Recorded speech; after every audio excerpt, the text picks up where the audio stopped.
So if I could start with you, Sean, from your perspective, since the launch, perhaps you can share the level of interest that has been coming in. Yeah, since the launch, we've had a lot of inquiries from different sectors, even from different countries, including Europe and Asia and Africa. A lot of questions, as you mentioned, from the last webinar, and also a lot of follow-up questions from people since that time. We've had some business propositions to integrate biodiversity credits into investment arrangements, and we're really looking forward to exploring that together with potential buyers and brokers. And I mean, that particular side of things is a good example of innovation starting to spread from us and into the private sector, who are figuring things out on their own and saying, hey, would this work if we did this? And I'd said, yes, absolutely, it'd be a great solution for your problem. So yeah, a lot of exciting things going on. What about you, Helen? What's the week been like for you? Yeah, it's been super exciting. I think at a team level here, the team are amped to be in a position where we can launch and where we can talk to people about the credits. The board are really positive about the direction we're heading in, and that includes the iwi groups that we work with as well. They're excited to see where this goes. It's also been really great to be able to connect with some of the conservation projects from around New Zealand who are interested in expanding into this area, and talk to them a little bit about what we're doing. And yeah, seeing credits being sold, I think that has been a huge exciting and a huge relief in some respects for me as well. I think, Sean and I have been working on this I've been enrolled for a couple of years, so at least a couple of years. And it isn't just something that's overnight. It's something that has had a lot of thought and effort and energy put into it, and to be in a place that we are finally launched and we're getting really great interactions with people has been really rewarding. So, thank you to Sean for all you've done in your Ekos team, and yeah, it's been phenomenal. So this is the Ekos website, and right here we've got learn more about biodiversity credits, and just across here are the webinars. The first webinar was this one here, second one is this one that we're doing now. The webinar we're doing now is this one. Next week we'll have a webinar on project development. Anyway, click on learn more about biodiversity credits, and that will take you through to the Ekos BioCredita page, and here it explains how it works and what it does and what we do, and it's just got the basics in there. We explain the Sanctuary Mountain project. We talk about buying credits. I'll come to that later. Now, where do you buy them? So click on here to buy biodiversity credits. You can go to a checkout, so we might as well go and have a look there. And what this shows you is the different options for buying biodiversity credits from this program. So the first option is just to buy straight biodiversity credits. So each credit is it's 1/100th of a hectare of biodiversity conservation at Sanctuary Mountain, Maungatautari, for 1 year priced at cost, and then you can choose as many of those as you like, so you can put in your numbers, and of course we want people to put in 1,000 of them, or how many that you'd like, and then you can just buy them. Okay, so that'll take you to a checkout, and you can buy them with your credit card. The other way that we're selling them is carbon and biodiversity credit bundles. So this is where, if you're a carbon credit buyer and you want to be, say, using your carbon credits for voluntary carbon reporting, then what this does is it allows you to buy a bundle where each bundle has got at least one carbon credit in it, and it might have, say, 2 biodiversity credits, so that's $50 unit price, or you could have 4 biodiversity credits, and that's at a $75 unit price. Okay, so picture this as biodiversity enriched carbon credits. So there's extra biodiversity in here, comes from Sanctuary Mountain, Maungatautari, and the carbon credit is from an international renewable energy project. So it's still that tonne of CO2, still certified to a top standard, but it doesn't have the biodiversity co-benefits, and it allows us to channel funding to Sanctuary Mountain Maungatautari through those that channel. In fact, it's quite a popular option actually, because in the voluntary carbon market things are changing, and we're I guess launching here the next generation and what voluntary carbon markets can look like. You can also buy bundles that have got a donation in them, so that's an additional donation, and this particular donation goes to a charity based in Christchurch called Upstream, and they focus on channeling charitable funding into a range of different local community projects. Anyway, so that's buying biodiversity credits. Excuse me. You can also buy them by engaging with Ekos staff as part of your environment, social and governance reporting or your carbon management program, because we have a lot of clients that don't just come on here and buy off the website. They do a transaction after working with one of our staff to help design their environment, social and governance reporting program, and it integrates into that program. So going back to the previous page, learning a bit more about it, there's a bunch of supporting documents if you click on this button, and this will take you to the engine room. So here is the Ekos SD standard, which is the standard upon which the biodiversity program is validated and verified. So you can click on that, and that'll take you through to a downloadable PDF document, which will then allow you to scrutinize all the requirements of projects, and there's a reasonably comprehensive set of activities that projects need to undertake, the validator and verifier criteria. This one explains the Ekos registry, why we chose blockchain, what blockchain we used, and why. You've also got the activity methodology that was used for the Sanctuary Mountain Maungatautari project. We've also got here alignment with good practice guidance, so you can click on that and see how the BioCredita program aligns with, for example, the Biodiversity Credit Alliance, World Economic Forum high-level principles, so we show that, and we also look at how we've responded to or how we align with or solve the problems that Manaaki Whenua have identified as 8 different challenges in biodiversity credit market. So you can have a look there. And the next thing I'd like to do is have a look at the registry. So taking you through to the Ekos SD registry. This is also part of the engine room. So this is a registry that we built over about a 3-year process, maybe 3 to 4 years. It's built on blockchain technology, which means that the things that happen on here are locked. They can't be tampered with, and each document has a digital thumbprint to identify it. What we've got here is a summary for the Sanctuary Mountain Maungatautari project. It's the first project in the program and the first project on the registry. In future, there will be other projects on this list. This shows you what the main UN Sustainable Development Goal that it addresses is, which is UN SDG number 15, Life on Land. It shows you the validator and verifier. It shows you how many biodiversity credits have been allocated to the project, how many have been issued to the project, and issuance happens when there's proof of demand, and how many are left to issue, how many have been retired, which means those are the ones that have been sold to end users, and then how many are left to sell. And then you can drill down into it and look at the different vintages. The first vintage was the 2021 vintage, which is not completely sold out, but there's 5,000 of those units left. And then the 2024 vintage, which was issued this year. It shows you all the details there. It also shows you the co-benefits in the project. So UN SDG number 3, health and well-being, number 4, good education, number 6, water quality, number 13, climate resilience.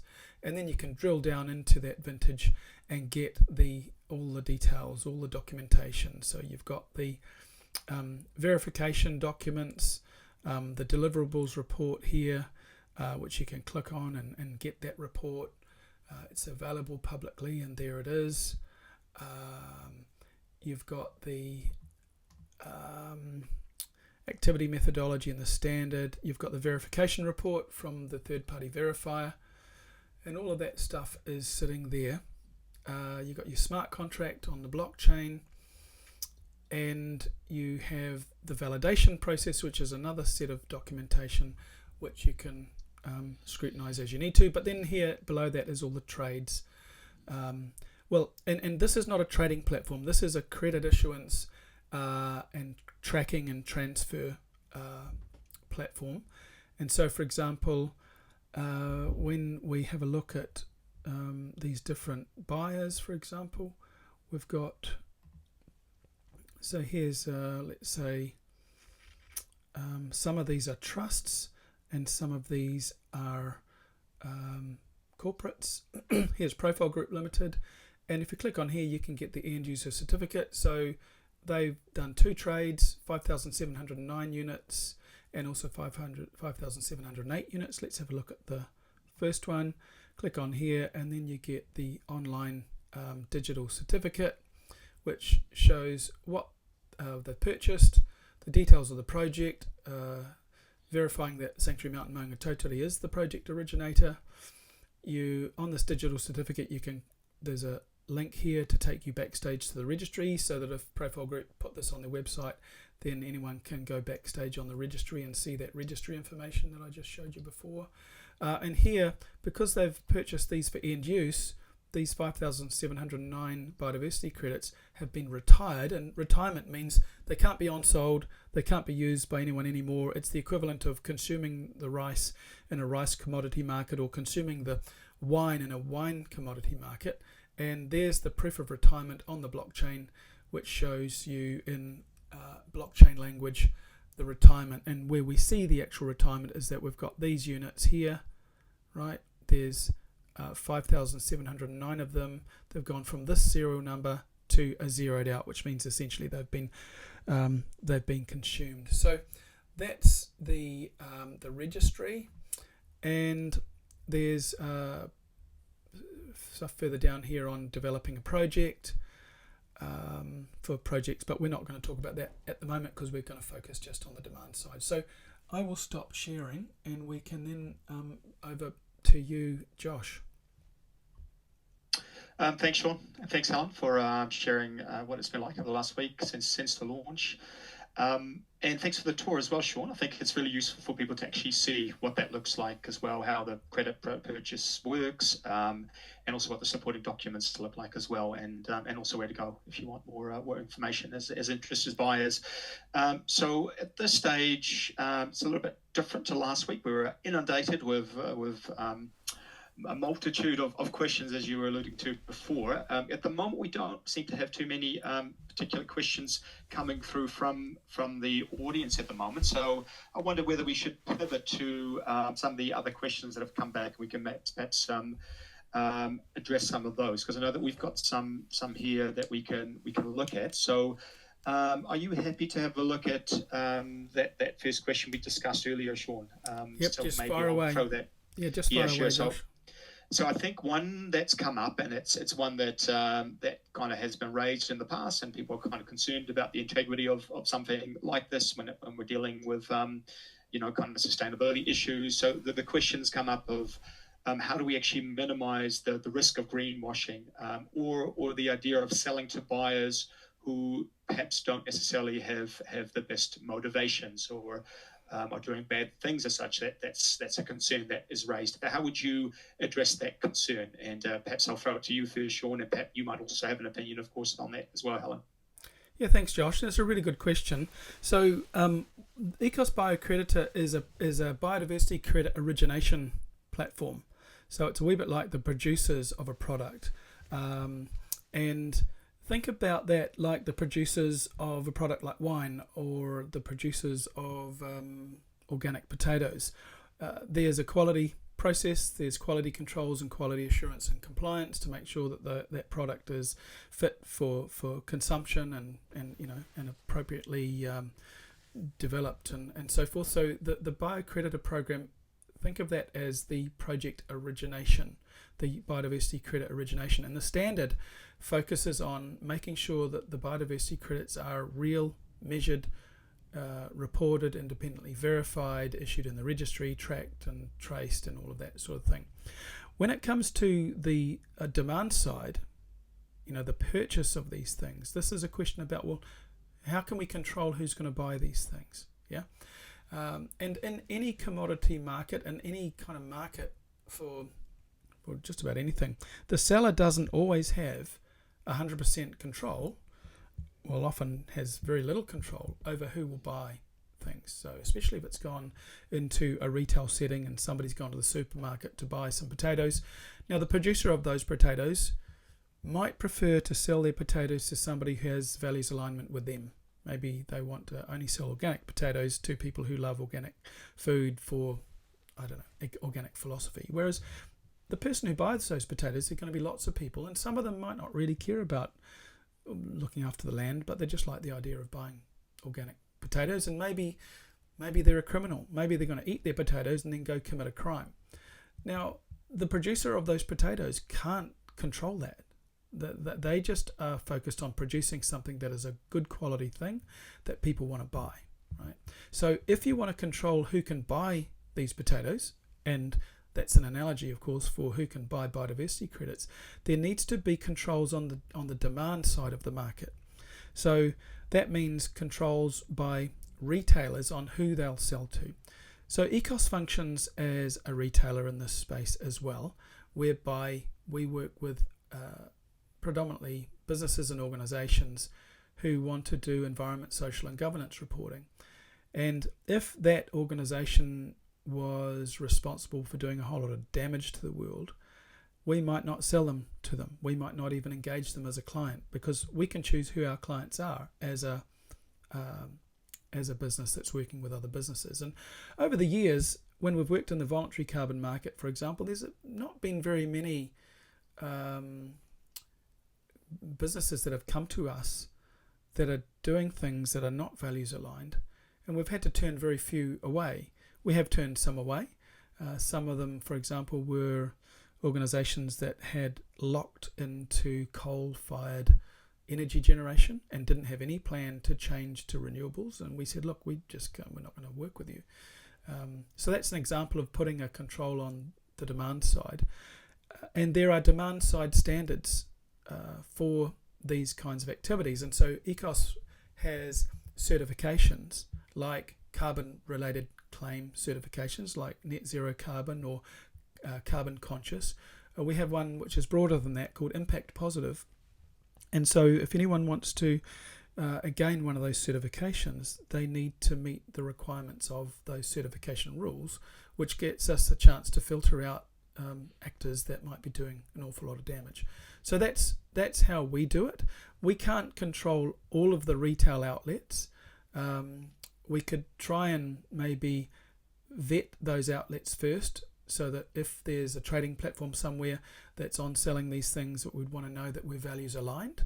And when we have spoken to trading platforms, the ones that we've encountered are values aligned, and basically people who want to look after the planet and find a way to channel money into good places. So the other place where greenwashing can be safeguarded against is under the rules of the Commerce Commission. Let's say looking at the New Zealand domestic environment, you've got the Commerce Commission, which basically says if you're telling lies commercially about what you're doing, then you're accountable for that, and you can be challenged. And so one way to safeguard against greenwashing is to challenge organisations in the Commerce Commission.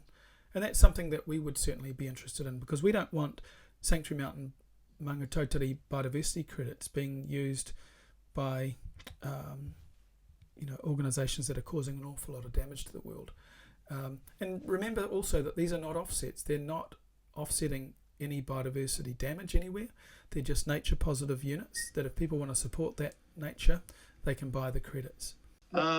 Technical question for you then, Sean. You kind of touched on it before around kind of when you were doing our tour of the registry. Just kind of that idea around that concern around that that units are only sold once. The bottle of wine is empty; it's not refilled and passed on again. To stick with that metaphor, what have we got in place that to make sure that we can really guarantee that that's not going to happen? It's retired and it's retired as such. Do you have? Could you perhaps briefly kind of mention how that's how we've taken care of that possibility and make sure that that's not interfering and impacting the integrity of the system? Yeah, sure. It's a very good question.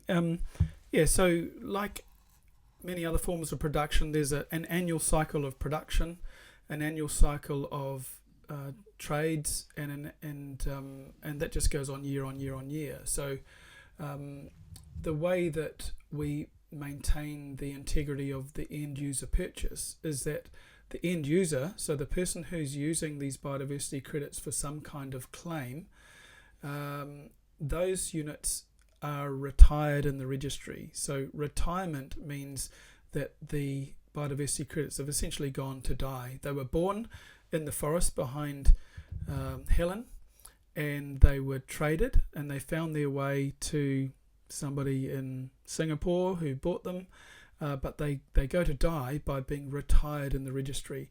And when they've been retired, they can't be on-sold. They can't be used in any way again. And again, it's the equivalent of consuming that wine in the wine commodity market or consuming that rice in the rice commodity market. So they can't be on-sold.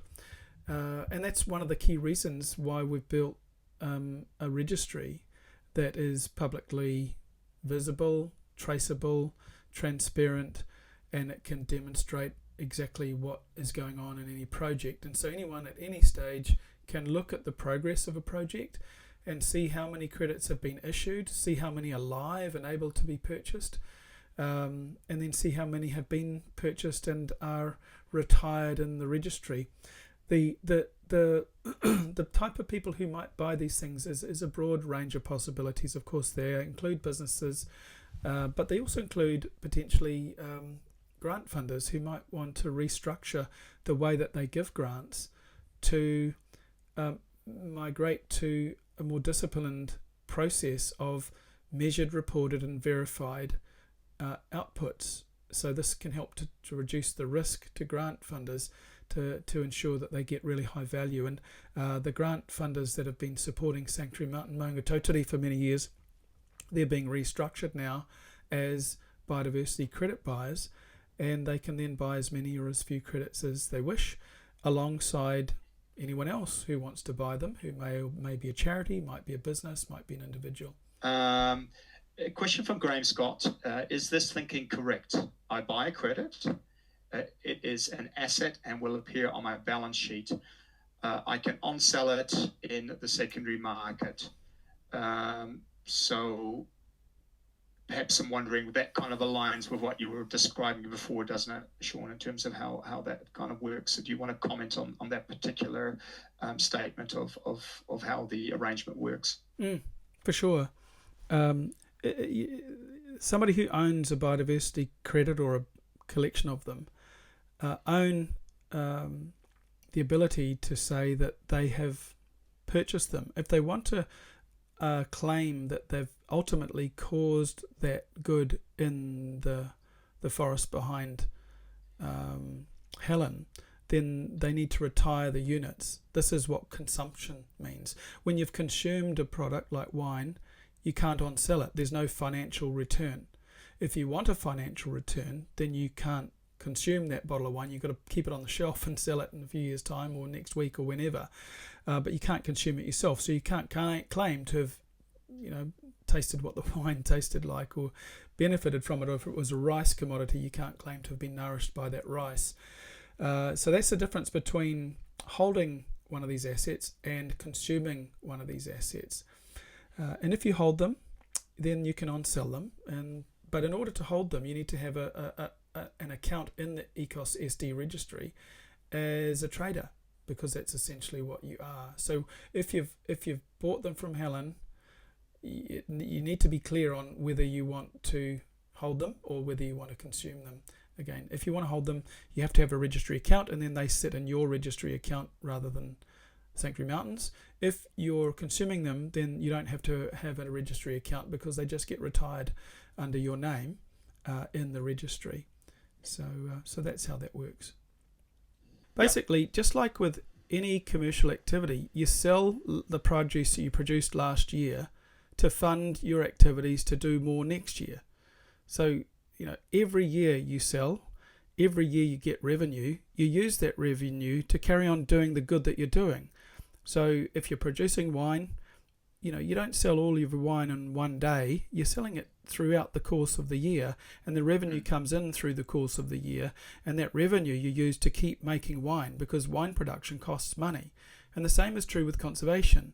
And so this just structures the conservation financing in the same way that wine is financed. Wineries are financed through those sales. So that's the way to picture it. Now, if a project needs to, if the project has to produce these credits before it can sell them, then someone might ask, well, how does it get the money to produce the first batch? Right? It's like the winery question. You want to set up a new winery, where do you get the money to produce your first batch of wine so that you can start selling them and getting the money? Well, this is why you have investment. So investment means somebody has provided capital. Now, if that person doesn't want their money back, that capital, then they're called a grant funder, because they don't want a financial return on investment. If they do want their money back, then they're an investor. They might be a bank.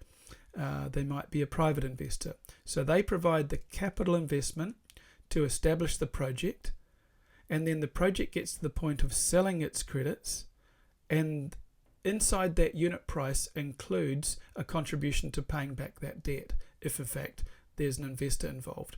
If there's a grant funder involved, then the unit price does not need to include the cost of servicing that debt, and so the unit price would simply reflect that. So that's essentially how it works, and why this creates an opportunity for investors, including banks and private investors and capital markets, to literally invest in nature, because they can invest in the establishment of projects that will go on to produce and sell biodiversity credits. Now, we're in a buyer conversation here today. This whole market, like any market, absolutely depends on the ability to keep selling these things. And so we're in very early days in the biodiversity market. This is pioneering. This is a wee bit like where the carbon markets were 30 years ago, when it was a brand new idea, and yet unless the pioneers developed it, we wouldn't be in the position we are now globally, where billions of dollars a year is being traded in the carbon markets, and billions of dollars is being funneled into things like reforestation around the world. So we're at the beginning of the process.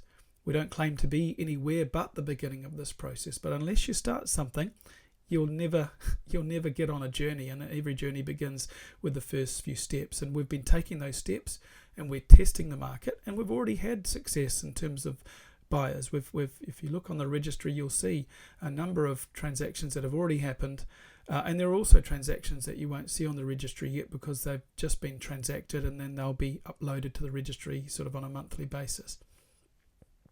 And then there's a question from Matt.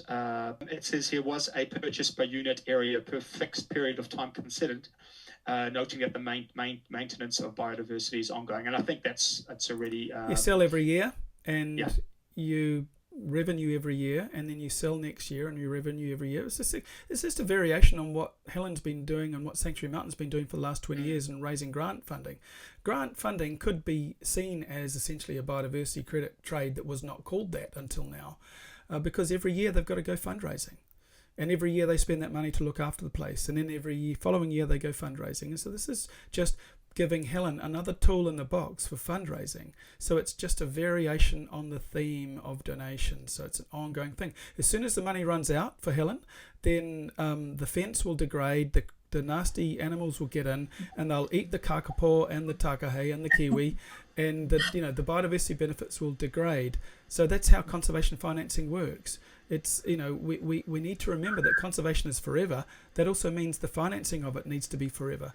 Whereas grant funders typically are not there forever. They usually only want to be there at the beginning. Therefore, we always need to find a way to be financially self-sustaining as conservationists, and this is where markets can be really valuable.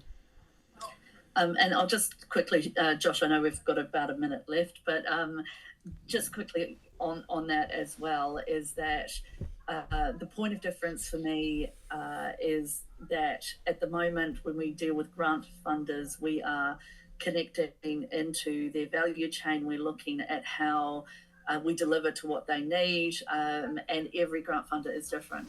And so that actually causes an awful lot of work in our world, trying to make sure that everything we apply for, that we can answer the call of, and that we can give the reporting that's needed. This is kind of turning this on the head, and it's saying, actually, here's the work that we've done. It's totally verified. It's tangible. You can see it. And we're looking for investment into it so that the person that's investing can essentially immediately, or very close to immediately, talk about the outcomes that they've invested in. Whereas grant funding, some of the grant funding programs we run are 3 years long, and it's quite difficult for funders to actually be able to talk on a daily basis on the good that they're doing through their funding. They're waiting for that end report to come to show that we've done everything that we said we would. This way, we're just saying, actually, we've done it all. Here it is. You can see it. Here's the standard. Here's it all verified. And you can go immediately out if you choose to buy and retire and talk about what you've invested in and the tangible outcomes that people can see. So it's just a different way of doing it, kind of flicking it on its head, if you like. Yeah. And that's a really good way of doing it, of course, because the mahi's been done, the evidence is there, it's robust, and it makes a lot of sense. So, yes, and you are right, we are drawing to the end of the session. Again, I'm also mindful that many people might be jumping into meetings straight away at 1 o'clock, so I'll just wrap that up then. So thank you, Sean and Helen, for helping us understand how BioCredita works again at a deeper level and how the space is quickly unfolding. It's really exciting. And also a big thanks for all of you who have joined us here for your lunch hour, much appreciated. So we hope you feel more informed, more inspired, and just wanted to say, don't miss out on the opportunity to be an early adopter of this innovative way to look after the place. So you can visit the Ekos website and look for the homepage link to biodiversity credits in order to learn more about BioCredita and supporting projects like Sanctuary Mountain Maungatautari. We look forward to seeing you again as we roll out more webinars again to highlight other aspects of BioCredita. Hope you have a great day, everyone, and mā te wā.